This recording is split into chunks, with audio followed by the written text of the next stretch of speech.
Oh, hello, I didn't see you there. My name is Abe Hunter, and I'm the founder of the Lead Society. And tonight, I'm joined by Richard Alarsaba. Richard, this is the second week we have to stop meeting like this. This is the Twice. second week of two double headers, and I think we can consign this just to December. We'll see if we have to do it again, but it's been really fun having all our friends come and visit us. Well, I'm so glad that they want to visit us. And today we're joined by a f- I I'm two ladies that I'm such fans of that I can't wait to get dig in. Suzanne DuPlantis, hello. Hello, how are you doing? Wonderful, thank you. And Laura Ward, hello. Hi. And uh, Richard, take it away. So, little backstory is first of all, this is the first time that Suzanne and I have been able to meet in person. I've heard so much about her over the years, so this is like a final a coming of a long time coming.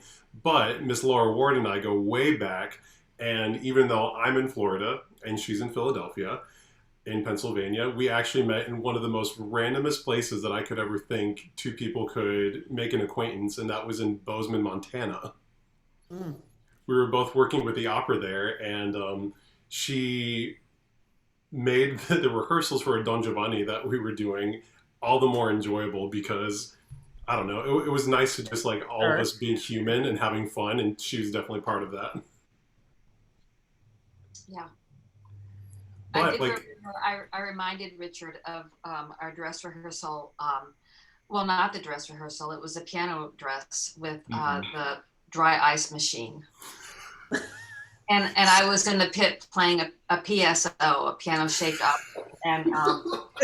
And and we just had to give this dry ice machine its first run. And before I knew it, I could not see the music. I couldn't see the conductor, and he was 2 feet from me. And of course, we were just doubled over in laughter. It could not help. And it was like you were dying, Richard, and we were laughing. It was the final scene, the part everyone wants to Yes. take them to hell, and our music staff couldn't even see what was going on. But you know, out of the smoke, once the smoke cleared, we gave a good performance. But oh, the memories. Definitely. Hmm. But Yeah, so for everyone, like this is kind of reiterating something. Both of you are the founders and artistic directors of Lyric Fest in Philadelphia. We are. And this, despite pandemic, despite having to adjust to how performances go, this is season 18 for you guys. Yeah, Wow. Congratulations. thank you. It's hard to believe. Love it. That's from Sorry, our studio uh, audience, they're, obviously. they're a Yes. little, they're a little, they're not It's always been right a on the long ball. Yeah. time, honey. No, Suzanne, I was reading your bio, and I love, oh my gosh, I just can't believe it's been 18 years. But you realize the long time goal of making song a central focus of your career. Now, when I started Lead Society, I didn't know, and I was like, so art song is so entrenched in academe, and I was like, oh gosh, wouldn't it be fun to play art song? And I wonder if any singers still want to sing it. And of course, the resounding answer was yes. But you had this vision 18 years ago Yeah, with well, Laura. along with Laura. Yes. And we had another partner, and she went off to do other things, but we kind of knew that this was special. We knew, we singers who love art song. I mean, they're a special breed, right? And to be able to put it together with a pianist, of course, of Laura's caliber is really really something. So yeah, I was trained in opera, but I loved art song from the very first time I sang, a truly incredible piece of music. I thought nothing better than this. There is nothing better than this. Opera, I enjoyed opera, but it really wasn't it for me. I did it and I loved it and I was trained to do it, and then I just kind of stepped away from it and thought, oh, Laura the church where Laura was attending had got an incredible instrument gifted to them, and the congregation all paid to have this piano restored. And it was an incredible instrument, and they were looking for opportunities to bring good music into their space, and that was very important to them. So that was, I think, the genesis, huh, Laura? We just decided we had been wanting to have a recital series. We had decided when we met back at Music Academy of the West.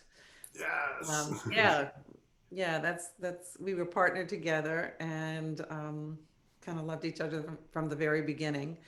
And we thought we would have this art song festival in California. And it was gonna be on a vineyard. Oh, Oh, yeah. Of course. And we were going to call it Elysian Fields, Ooh. yes. which is a famous street in New Orleans. And in addition to being the Elysian Fields. So, yeah, so we, just kind of looked at the things that we really loved and the kind of music that we wanted to make. And, thematic programming is something that we really felt strongly about, and telling stories and multiple singers. And so, what do you think, Laura? I mean, I agree with everything. And I mean, can you imagine like just creating programs for whatever you want, And we always have singers who just love singing with us. And I don't mean to say that to brag, but we have a great time. We have a really great time together, I think you should brag about no, that. no prima donnas, you know what I mean? It's like we're all on the same level. Everyone sings the same amount of music. We stay on the stage, you get up, you listen to your colleagues. It's Yeah. very collegial. It's and the stories that go along with the concerts, the reason why, the things that we're talking about in that particular concert, people start to get into it, and they start to really enjoy it. And like I was thinking about when we started off at First Presbyterian and the Center at Philadelphia. One of the concerts we did there was Biography and Music, Benjamin Britten. And we did that concert or a variation of it a couple of times. And this was Suzanne's idea, was to start this Biography and Music series. And because there are all these great letters between him and Peter Pears that give us a glimpse into their personal life that, you just don't usually get that when you go to concerts, right? Mm-hmm. So we had this fabulous actor who would read these letters from the very beginning of when Benjamin Britten was a young child. And then he meets Peter Pears and their letters together. And for this particular concert, this church also has a stunning organ. And so the organist there and we worked all these intricate orchestrations out for orchestrated music of Benjamin Britten. Okay, so we practiced so much for this, but it was so much fun. And the last piece that we did, the last selection, was from St. Nicholas, and it was when he dies. And Benjamin Britten had intended for the audience to join in on the final chorus. And so they had the music printed, and the name of it is God Moves in a Mysterious Way. And it started off like it was so soft you could barely hear it. And then I told the organist, I said, by the time this is over, I want their ears to bleed. You put on that 32-foot stop. But I just want you to know that, everyone stood up to sing. It was amazing. It was the most amazing thing because they had lived Benjamin Britten's life with us through all of this music, all of these letters. They found out things about him they never would have known otherwise. And that's what Lyric Fest does all the time. It's not always biography and music, but whatever the theme is, we talk, we tell stories, Share. And that's the beautiful thing about art song is you can create any story you want. Exactly. Yeah, like you're essentially putting on full productions from a melange of different repertoire, or like as you made an example of, like, the biographical kind of, behind the scenes story of Benjamin Britten's life. And thus is the freedom of song. Yeah, and it's important to us to keep that, that essential thing of making the room a small place, of Yes. really connecting. So, we it was great while we were at the church, but we wanted to move to Academy of Vocal Arts, which is about, seats max 150, Oh, maybe how 180. perfect. Yeah, and it's beautiful. And we perform on the floor Oh, in front of a yes. gorgeous mosaic.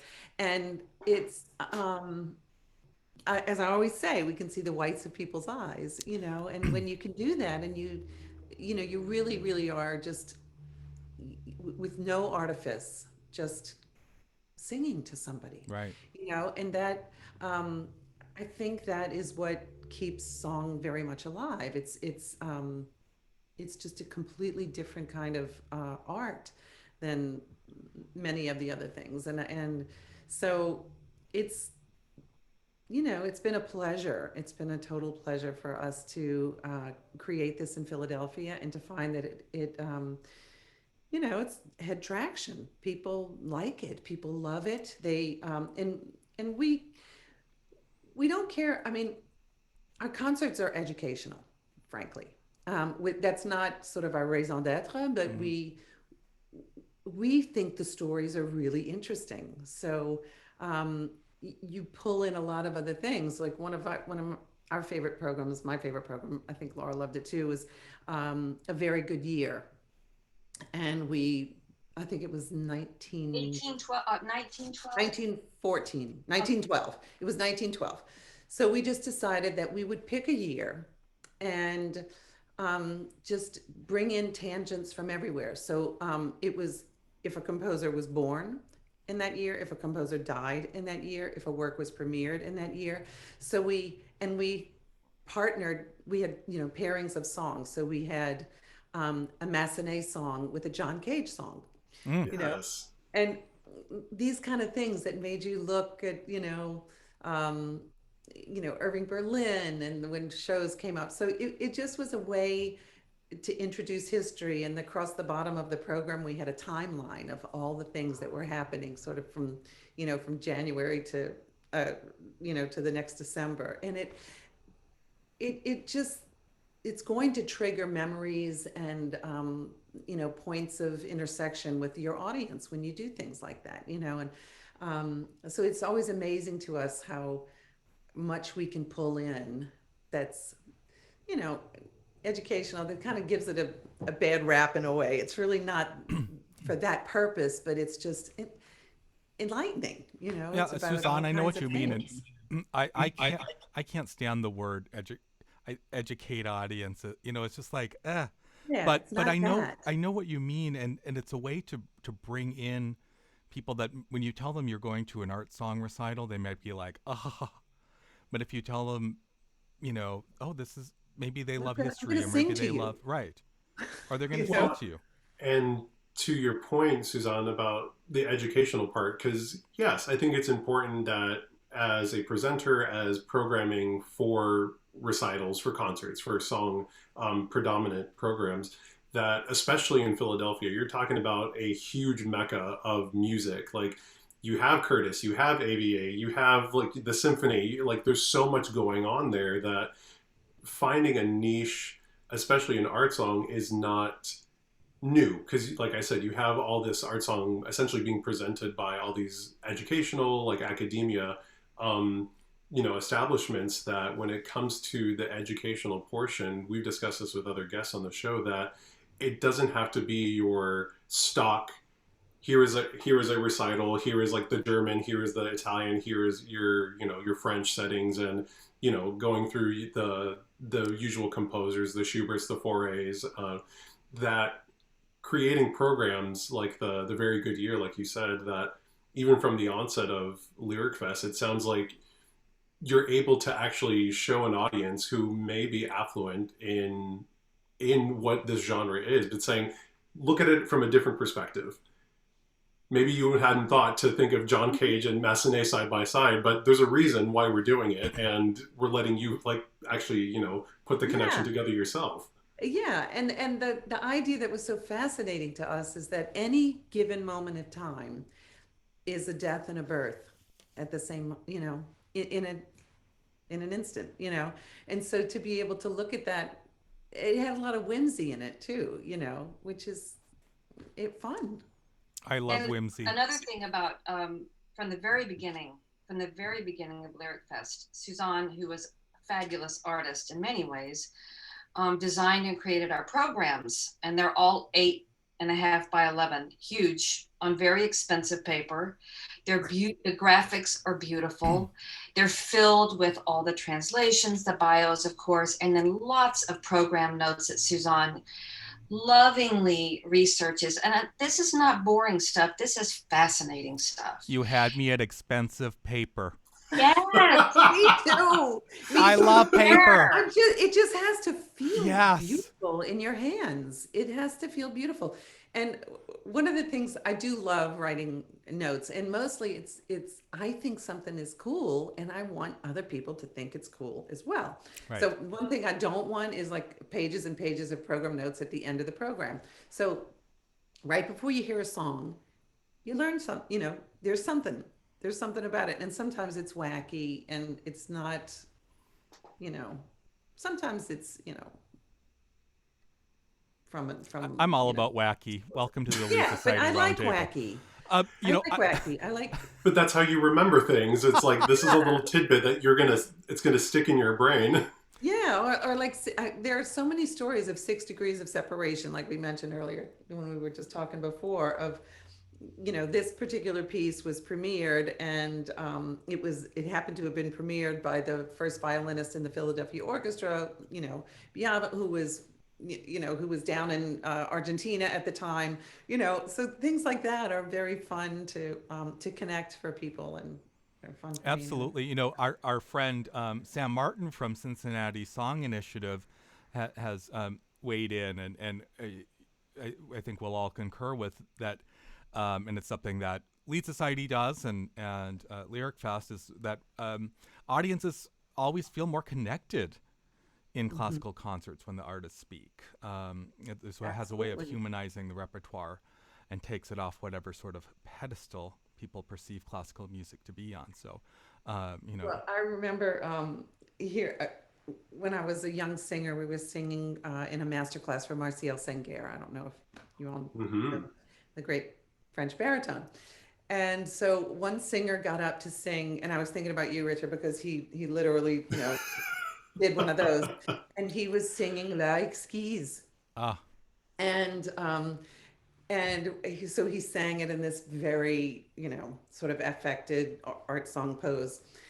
And Martial Senguer came up to him and was just chuckling all over himself as he walked up to the singer, and he says, the first time I heard this song, he said he was at a party with Poulenc and Pierre Bernac, and they were, one was playing the piano, and Ronaldo Hahn said, I would like to sing my new song for you. And he had a glass of wine in one hand and a cigarette hanging out of his mouth. And he sang lyrics, he's like that. And I thought, okay, that was just eye-opening for me. These are songs that friends sing for one another. This is such an intimate, fun genre. It's not, it doesn't need to be hoity-toity. It's meant to be that, It's not hoity-toity. We can have good old-fashioned piano parties with Poulenc. Well, I think the biggest takeaway is wine is always a very important part of Lyric Fest. Of course. Well, and the biggest takeaway is that anytime someone performs Lyric Skis now, they're like, I need my wine glass, I need a cigarette. It's the only way to perform it now. Right. Yes. We don't drink during the concerts. Yeah. Leave that to the audience. Do it beforehand. Now, Laura, I'm curious about, so you've co-edited all these editions, and then I see you've also recorded over 2,000 song accompaniments. Now, in this day and age of COVID and people recording songs, can you talk about how that's changed for you? I mean, you recorded those in a different time, Oh, that was a long time ago. and now here we are. A long time ago. As a matter of fact, when I first started doing that work for Hal Leonard, I lived in Milwaukee, and Rick Walters and I would take the train down to WFMT in Chicago, this fabulous radio station with this fabulous piano, and I would just do hours of accompaniments. He would go back to Hal Leonard because this is when he was using reel-to-reel, and he would edit them with a razor blade. Oh my God. Can you imagine? That's how it was when I started doing this. So I don't want to say how old I am, okay? That doesn't date you at all. But I will tell you, I have no idea. Sometimes I'll run into people and they'll say, "Oh, I've been singing with Laura Ward, for years because I think people are doing a lot of, I know people are doing a lot of accompaniments for singers now. So I don't know if people are using those anymore. I have no idea. Interesting that, to me, that here you were ahead of the pandemic. Yeah. She was very famous for being able to go into a studio and get that job done. And just Well, bang out those accompaniments. I adore recording. I mean, yeah. I don't adore recording music minus one accompaniments, but like there was one, I remember one song, it was called My Green Dog. Okay. I don't remember the composer. I don't want to remember the composer. I feel like I remember seeing that in anthologies. Yes, and it was not easy. It was not easy, okay? So I thought, I'll be damned if I'm going to sit there and make mistakes and have to play this over and over again. So I worked so hard on My Green Dog so I could do it in one take. I never wanted to see it again. I don't know if anybody uses it. That was in one of the student books. That's not in, there was a lot of student competition books that I did. I'll never forget that song. I was like, oh my God, My Green Dog. The song from hell. Well, usually for our guests, when it's their first time on and everything, we like to make sure that our audience gets a full scope of who they are. And speaking of recordings, I think we actually have a clip of the two of you performing together. Yeah, this is called My Green Dog, actually. We found it in the archive. I just want to say something about this particular concert, which was incredibly cool. Suzanne and I have a really good friend named Laura Madeline, and she's a fantastic artist. And she had a show. She does batiks, fine art batik paintings. She had a show, and she invited people from a poetry workshop to write poems if they were inspired on her paintings. And the show was called Waxing Poetic. And so I went to the show and I see all the paintings exhibited with the little poems next to it, and all the poets were there. There were 4 ladies and they read their poems. And I was like, oh my God, we have to create a cycle out of this. So we invited one of our dear friends, Philadelphia composer Kyle Smith, to make a cycle, and it was called In This Blue Room because there was a lot of blue in many of the paintings. And he chose about 13 of the poems. And so this is the genesis of what you're going to hear now. Right? Is that what you're playing as Aurora? Yeah. Okay. Yes. Here we go.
Oh, Oof, I was holding my that's breath that whole lovely. time. Sweet.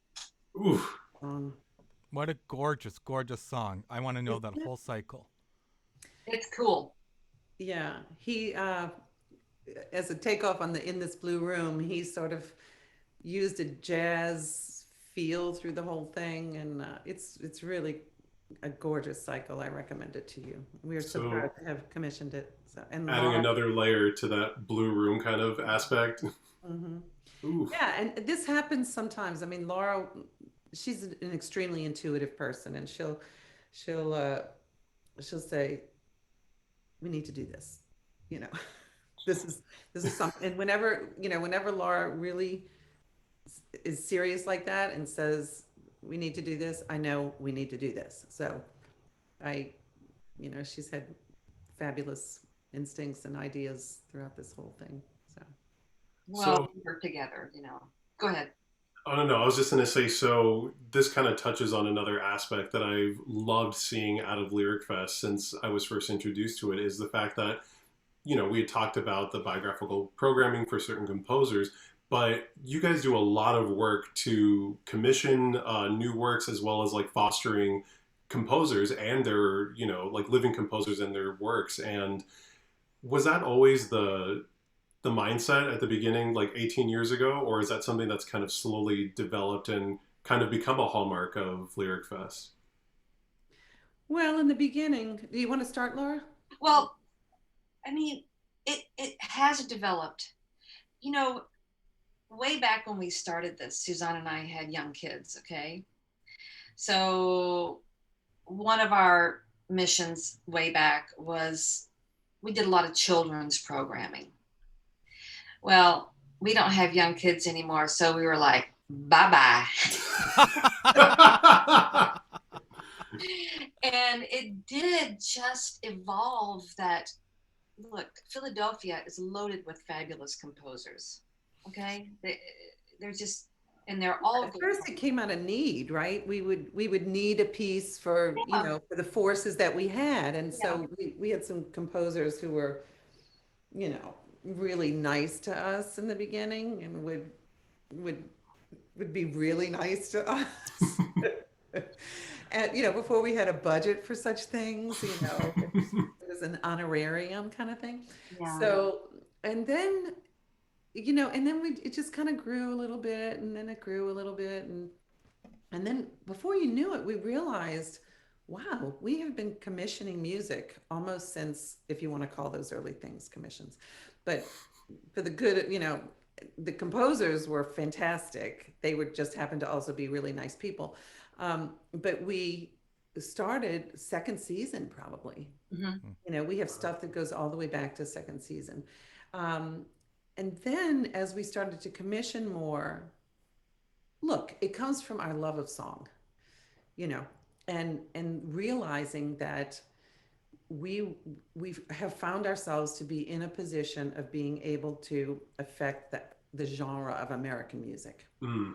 which is so, as I like to say, ennobling, and humbling at the same time.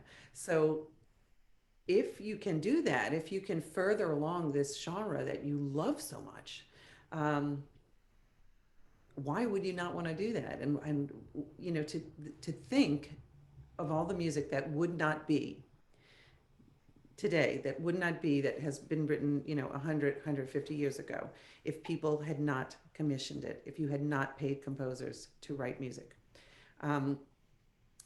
So it's been incredible. We have commissioned some unbelievable music that I firmly know will be here 100 years from now. So that is thrilling. And Laura, I just have to say, is a pianist who can, she just has the chops and the heart to do whatever is in front of her, but especially new music. Especially new music, and composers love collaborating with her, and singers love collaborating with her. So it's win-win. It's been thrilling. So we have a CD that's coming out kind of soon. Yeah. One of our Philadelphia composers, who is a dear friend, Benjamin C.S. Boyle. Wow, can he write songs? Okay. I mean, amazing, amazing songs. And so we just recorded a 2 CD set of his songs with 7 different singers. And that's something that we could do now safely because we had access. One of our board members has a gorgeous church with a gorgeous acoustic Oh, Ooh. and a nice 9-foot Baldwin. oh. So we were able to do this safely. What are you looking at, Abe? I'm so for those of you that don't, well, the audience doesn't know this. They're just seeing you. I have a big monitor up here. Oh, okay. Our big before the faces show. are smiling at And him, so but he. I'm trying to play with this. Well, but Oh, okay. no one would have known that unless you were pointed it out. So This is that Wizard of Oz moment. It's just like pull the curtain back. Yeah, so this is a project that we really wanted to do. It's 120 minutes of music, Laura. Oh wow. So, which is a lot of fantastic music, and a lot of it we commissioned, not all of it, but a lot of it we commissioned. And the song cycle that we commissioned of Benjamin, the season he was our composer in residence, went on to win an award that very year, which we were really proud of. And yeah, so the pandemic was raging, but piano is way over here, and the Yep. singer is way over there, and the recording engineer is in the basement, and so you make music however you can. And this time of life, 2020. Exactly. Now you have a And rich go ahead. history of being innovative in those ways, and now what has been your history as far as diversity in artists and programming? You have a great program coming up with Karen Slack that she helped curate for you. What is your has been your history or your commitment to diversity and equity and inclusion?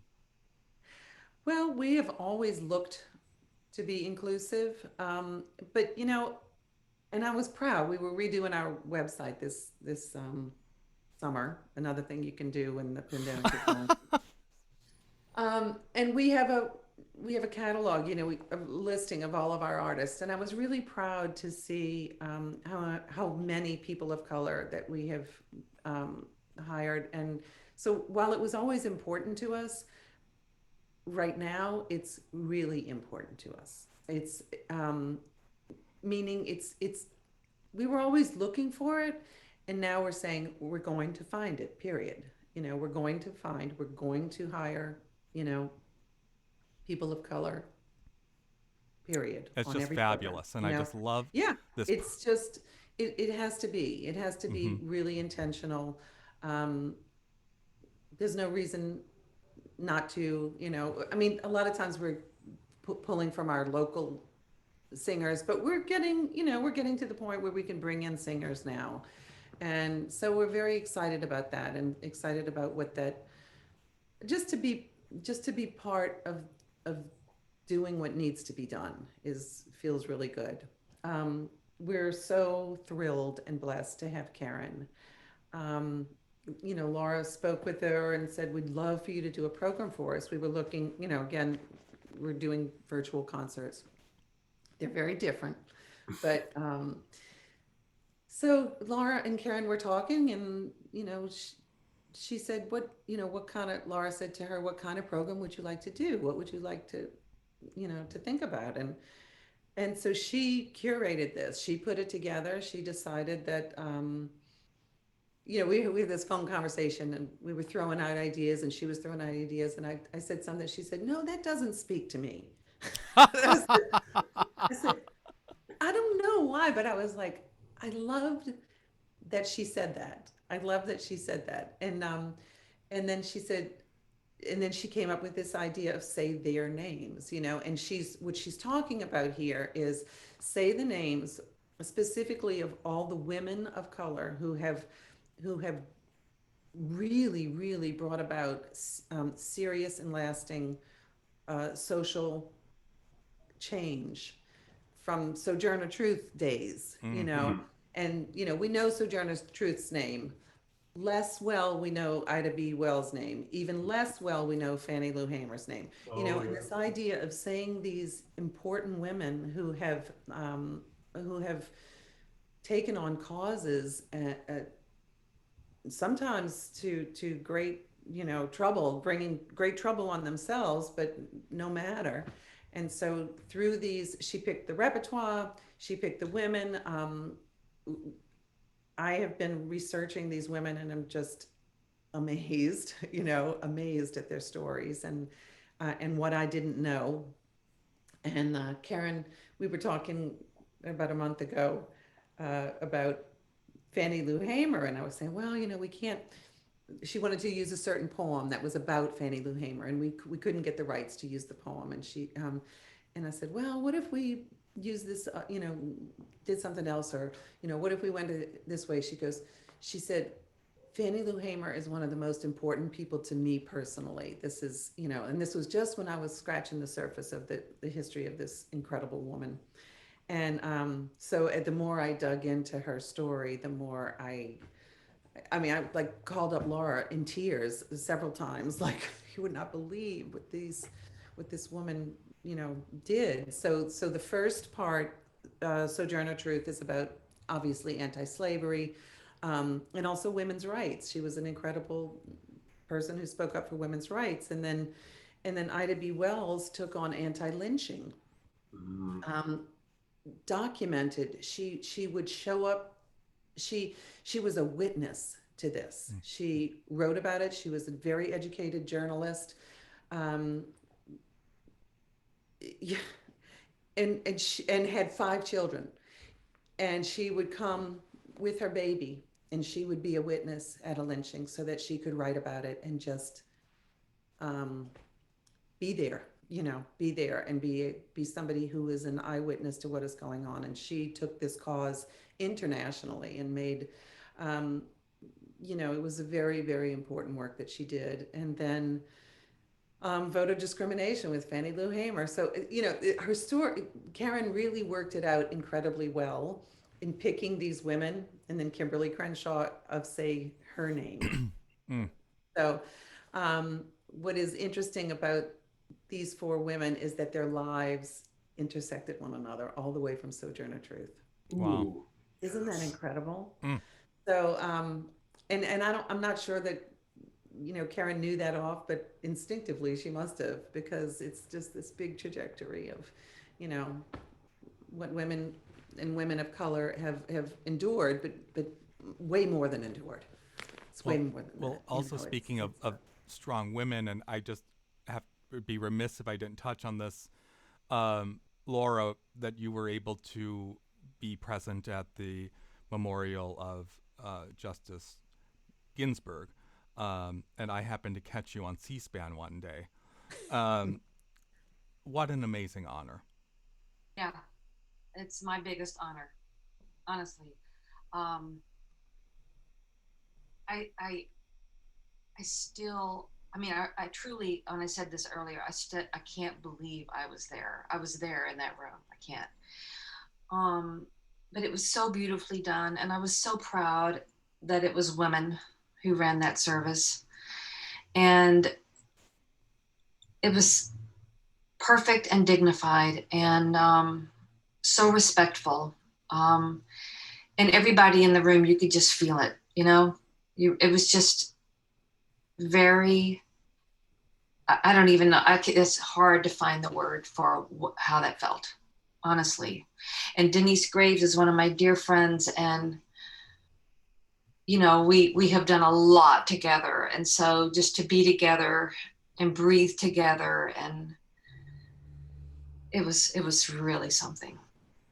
Well, If even I may say, Laura, that for all of us that did catch that performance, if not while it was happening, the clips that came from, you know, excerpts from the service, that to know Denise Graves, to have worked with Denise Graves, for those of us that have had that pleasure to have worked and to know you, that every single one of us who has been touched by like your performance and our, you know, collaborations, we were in the room with you, Like we were all, I mean, because, like little sidetrack of we all knew how much Justice Ginsburg loved music, loved opera, loved singing, that to have both of you there, like, I think all of us just sort of like, we're all there in that room with you guys because, it's an honor when one of us can represent the art form. And so, I mean, what a way to, as many would call the occasion, it was a sending home. And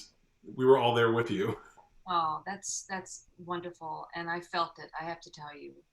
I have to tell you, I felt all of that. Mm. I want to say something. I just want to circle back to something that Suzanne was talking about, and I guess I'm realizing this as we talk. But one of the most thrilling things about Lyric Fest is how much we are learning with every program. Really, Suzanne, it's so true. I mean, Yeah, absolutely. she really does call me. She does all this research and she calls me and she says, I'm about to send you something. I want you to read it and I want you to tell me what you think. And I just can't believe it. And I mean, we're just like constantly blown away by humanity and to be able to impart that juxtaposed with fantastic song is an honor, and it's exciting, and we're so proud of that. I mean, it's such a gift. It's such a gift, and we'll never run out of themes. People are always asking, is it hard to come up with things? We're like, no, we are programmed for the next 4 years. I mean, we have, this pandemic has set us back. Well, my God, slowed you up, but hasn't stopped you. I think we can both agree that I have more projects conceived than I could possibly do, and idle. When you have the time to create, but it's just amazing that we have an art form that we're able to, that is so versatile. Right. And Suzanne, you've been creating. You become a film video editor. Yeah. Let's talk about that. I never thought in a million years I would know how to plug this in. Right. Yeah, I know. I learned, well, our new managing director, I always have to credit him because we decided to start making these short song movies right after the pandemic started. Because we have known for 17 years that we should be doing something with our archive. Mm. But you're always in the trenches and you can never look back. You have to just go, go, go, go, go. So, pandemic comes along. Oh, well, let's see what we got back there. So we started picking out favorite moments, what in the past 17 years when I think, what are my favorite moments? So we would dig up that song and decided to start making these short song movies out of them that are not simply, well, they're just creatively done. If you've never seen it. They're not just a stand and sing. Somebody watching. Oh no. In fact, in most cases, there's no singer standing there. It's just a sound file, and we make a movie out of Yay. it. Any kind of movie. It could be funny. It can be serious. It can have paintings. It can have, but if you check them out, we call the initiative Conquering Social Distance One Song at a Time. Hashtag. Should we watch one? Big, long thing. And so we were doing one song, we started with Gangbusters. We were doing a song every 2 days, and now it's a song a week, and now it's a song every 2 weeks. But we're keeping it going, and we kind of had to sidetrack it a little bit while we did the big Poe movie, which was a lot of fun. We'd love to doing that one. So, and now we're working on Karen, and Karen would have come up. Her program would have aired in November, but things. We're trying to get the sync rights to a lot of things, and it's very backed up because everybody is clearly doing this at the same time, and so their staff can't keep up with all the requests, and so we had to put it off to air in January, but it's coming up. So we're making movies now. And I think we have a couple clips. And I think I don't know, Susanna. How about you pick? We have a selection from the four Dickinson songs by Darren Hagen, as well as one by George Walker. Which would you like to show the world? Um, what do you want, Laura? Well, I mean, there's a reason to do either one of them, but maybe we should do the George Walker one because that has the art of Livette Ballard, and you could tell about her, and that her art will be featured a lot in Karen's video. Mm. Very Yeah, good. so this Livette sort of discovered her work online. She's a Philadelphia painter. If you do a little research on it, you probably would recognize one of her pieces that appeared on the cover of Time. It has she did these sort of fence paintings where it's actual pieces of wood, and she uses collage and um, usually people's faces. So this one is a Rosa Parks image that got on the cover of Time, but she's so I don't know how I found her. But I just this immediate response to her work. And during the quarantine times, she is normally has a big studio and is, that she would go to and work on these big fence pieces. But she took her work in and she started to do images on small pieces of wood that were women who have been basically from, starting with George Floyd, but she did the women whose names have not been said, and these women who have died in these situations. So I was thinking about her work and thinking about this song, which is Walker is an African American composer who has Philadelphia ties, and we programmed one of his songs a while ago, and it's an Emily Dickinson poem, "I Went to Heaven." It was a small place. But it's interesting, and I was thinking about these women having gone to heaven. So that's sort of how I put these ideas together. So you'll see Livette Ballard's work, and you'll hear Timothy Bench sing. You'll hear Laura play, and you'll see some images that sort of bring it hopefully all together. Let's enjoy.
Ah, just how fabulous.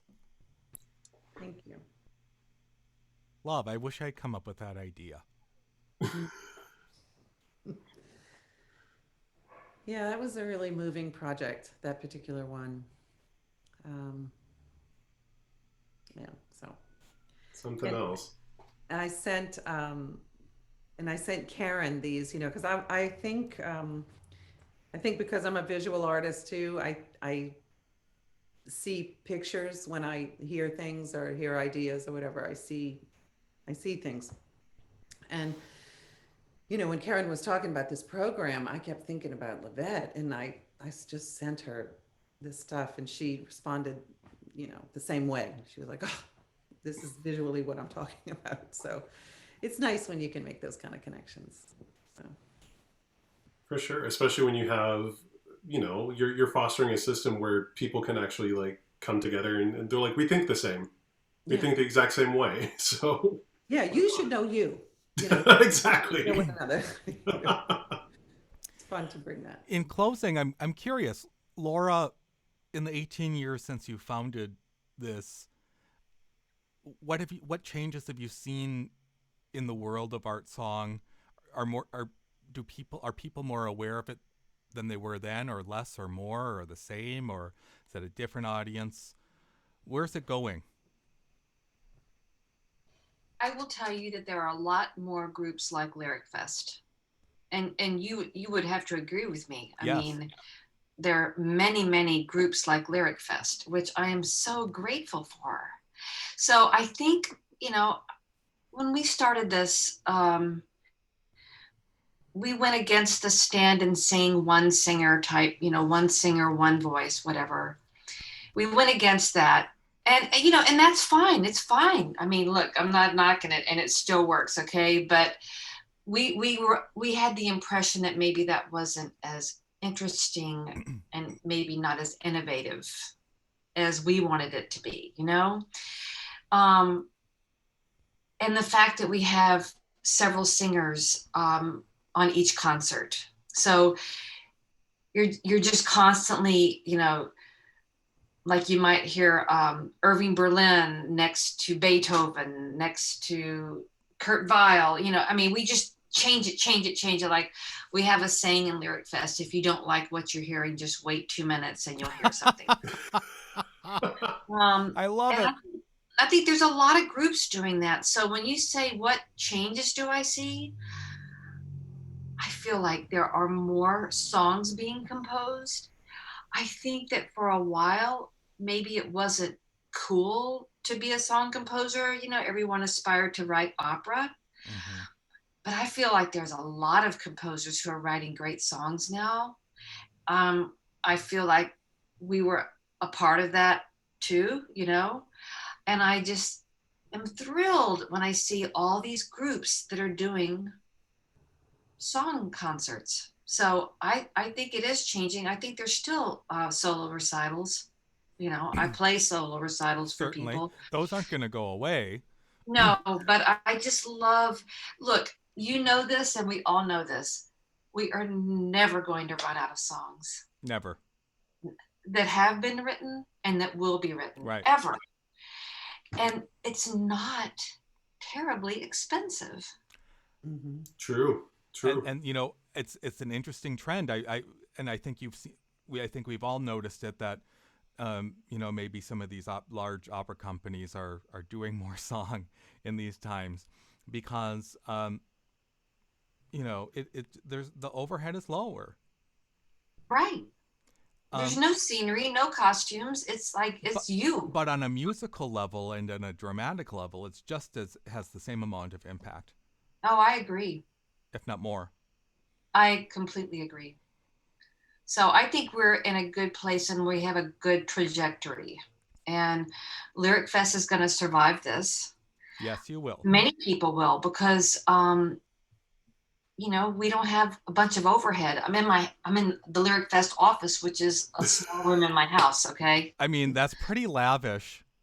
I mean, you have a string of lights behind you, Laura. I mean, that's fancy. I can't help but notice that laser printer there. It's a write-off. It's a write-off. Got it going on here, honey. It's just a set piece. No, it's not. Well, I think we can. We owe your organization a debt of gratitude for keeping song alive, and for being innovative and unapologetic. We need more of that. Well, we are grateful to be invited to talk with you guys tonight. I mean, really, really grateful. And I hope that you can see how much joy we have, because I can't think of another. I mean, there's nothing that makes me happier.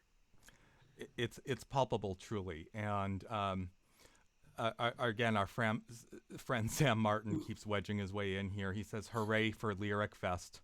Aw, Here, hold thank on. you. There's that audience. That audience, Yes. right on cue. It's been a pleasure to talk to you.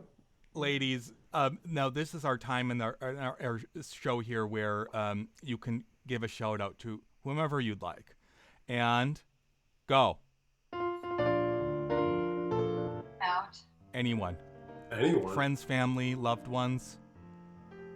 Oh, Well, well, I want to shout out to Martin Katz and Kenneth Griffiths, my awesome teachers. I'm so grateful. And people can go back to, I think it's episode somewhere in our 20s where we had Martin Katz, Margot Garrett, and Warren Jones. I watched that one. oh, how cool! We might have to get Ken on the show, because, I mean, I coached with him, and that was a special occasion. We do need to have him. Yeah. Suzanne? I want to shout out just to all of our composers. Too many to list, but they are an amazing group of individuals. We have several projects that are kind of stacking up right now for this season and for next season. But I have the next 10 years planned out, actually. yeah, but they, that they're already kind of in the can. We have the music, but we. I'm so grateful to these composers who have partnered with us to keep the music going. Well, we're grateful to you two for keeping the composers going and to keep the art form alive. Yeah, and our singers. And our singers. Our singers, yeah. And Richard. We're trying to give them some work. Well, we're doing it one song at a time. Good night, folks. Yes. Bye.